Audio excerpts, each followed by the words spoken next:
वैश्विक सभ्यताओं के संघर्ष और औदार्य की महागाथा महाभारत पर केंद्रित देश का पहला और अब तक का सबसे बड़ा सांस्कृतिक आयोजन भारत भवन में चल रहा है। संस्कृति विभाग और वीर भारत न्यास द्वारा आयोजित किया जा रहे इस 9 दिवसीय समागम में महाभारत के विभिन्न आयामों को लेकर नाटक, नृत्य, कठपुतली, कार्यशाला, लोक एवं शास्त्रीय प्रस्तुतियां, अंतर्राष्ट्रीय film festival, immersive Doom theatre के माध्यम से युद्ध के खिलाफ शांति का संदेश दिया जा रहा है। खास बात यह है कि सिर्फ नृत्य नाटक ही नहीं बल्कि यहां महाभारत युद्ध में उपयोग में लाए गए अस्त्र शस्त्रों के मॉडल्स को न सिर्फ प्रस्तुत किया गया है बल्कि चक्रव्यूह एवं पताकाएं, महाभारत आधारित चित्र प्रदर्शनी, भारतीय कठपुतली आर्ट को अलग ही अंदाज में दर्शाया गया है, जिसको लेकर हमारे विशेष संवाददाता आकाश सेन ने खास बातचीत की वीर भारत न्यास के न्यासी सचिव श्रीराम तिवारी जी से। आइए आपको सुनवाते हैं। वीर भारत न्यास द्वारा ये पूरा समागम संस्कृति विभाग के साथ मिलकर आयोजित किया जा रहा है। वीर भारत न्यास के न्यासी सचिव श्रीराम तिवारी सर मेरे साथ हैं। महाभारत के माध्यम से मैंने महाभारत केवल एक हिस्सा है युद्ध, क्योंकि जो अंधत्व का या अंधत्वमय लिप्सा है, राज लिप्सा है, उसके कारण एक महाभारत हुआ। दुनिया में तमाम जगह हो ही रहा है वो, लेकिन उसके साथ साथ महाभारत जो है शांति का भी महागाथा है। हमारी कोशिश ये है कि जो इतिहास में जो श्रेष्ठतम हुआ है उसको चुनकर हम भविष्य का बेहतर भविष्य का रास्ता बनाएं। तो इसको हम उसी तरह से देख रहे हैं और जाहिर है कि महाभारत जैसा जो विश्व युद्ध हिंदुस्तान में हुआ किसी और देश में होता तो बहुत सारे देश और सभ्यताएं तो खत्म हो गई हैं।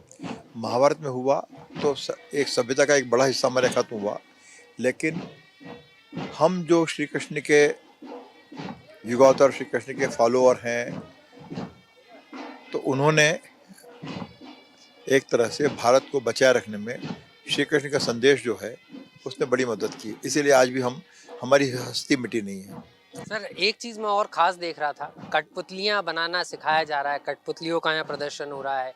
इसके अलावा अगर मैं बात करूँ तो अंदर बहुत सारे अस्त्र शस्त्र लिखे हैं जो रखे हुए हैं, जो अभी तक हम सिर्फ किताबों में या डिजाइनों में देखा करते थे, लेकिन यहाँ हम एक्चुअल देख रहे हैं। और उसकी पूरी व्यू रचना भी है कि इसको किस आधार पर बनाया गया और इसमें किन हम जो कोडिंग आज करते हैं उस जमाने में महाभारत काल में वो मंत्रों के जरिए कोडिंग भगवान ने की थी। जी। तो अभी तो एक तरह से मान के चलें कि सीमित समय था, सीमित साधन थे और हमने इसको अभी 25% भी नहीं बताया है।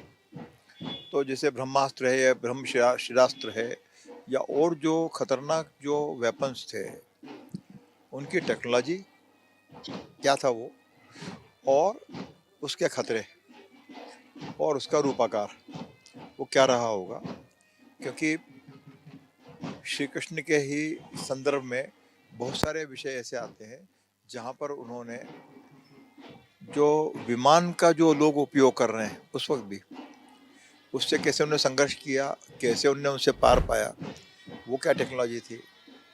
तो ये हम भी समझने की कोशिश कर रहे हैं। या जैसे वाल्मीकि रामायण में ये संदर्भ आते हैं कि पुष्पक विमान है, तो रामायण काल तो और हजारों साल पुराना है।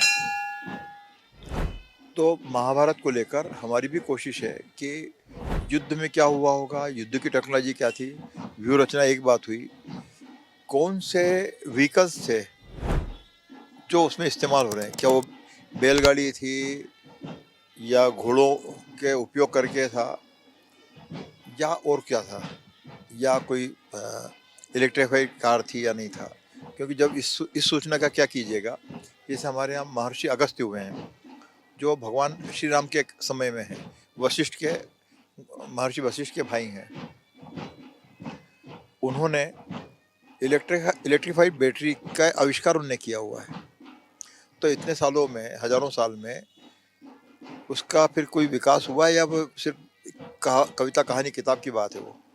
तो हमारी कोशिश ये है कि इस महाभारत के माध्यम से वीर भारत न्यास देश के ज्ञान और विज्ञान की जो परंपरा है उससे साक्षात्कार करने और उसको लोक समाज के सामने लाने की कोशिश करना जा रहा है।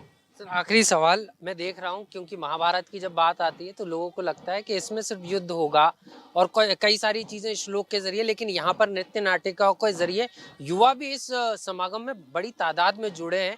और उसका क्या एक प्रमुख कारण ये भी है कि सिर्फ महाभारत ही नहीं, भारत देश की अलग अलग नृत्य नाटिकाओं का भी यहाँ पर प्रदर्शन हो रहा है, जिसके कारण ये समागम एक अनोखा रूप लेता हुआ नजर आ रहा है।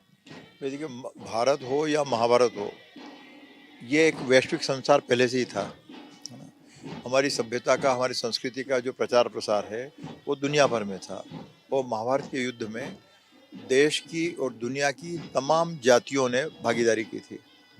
तो हमारी कोशिश है कि जो जातियाँ जो अब विलुप्त भी हो गई हैं, वो कौन लोग थे, उनका राजनीतिक सिस्टम क्या था, प्रणाली क्या थी, कि जनतंत्र को मानते थे या राजशाही को मानते थे या कुछ और गुलाम प्रथा को मानते थे, क्या था वो।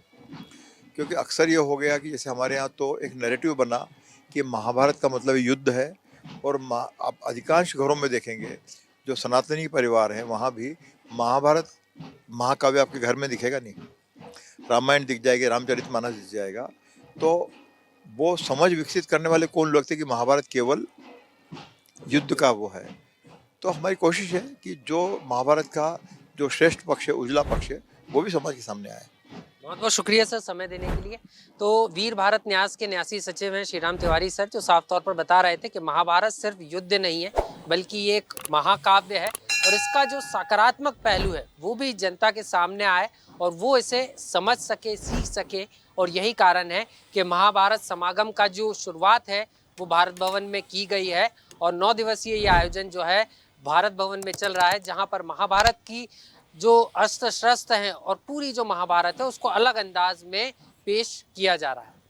भोपाल से कैमरा पर्सन सुनील वर्मा के साथ आकाश सेन, स्वदेश न्यूज। देखते रहिए स्वदेश न्यूज। अगर आप इस वीडियो को सोशल मीडिया हैंडल फेसबुक या इंस्टाग्राम पर देख रहे हैं तो हमें फॉलो करें। अगर यूट्यूब पर देख रहे हैं तो सब्सक्राइब करें और बेल आइकन दबाना ना भूलें।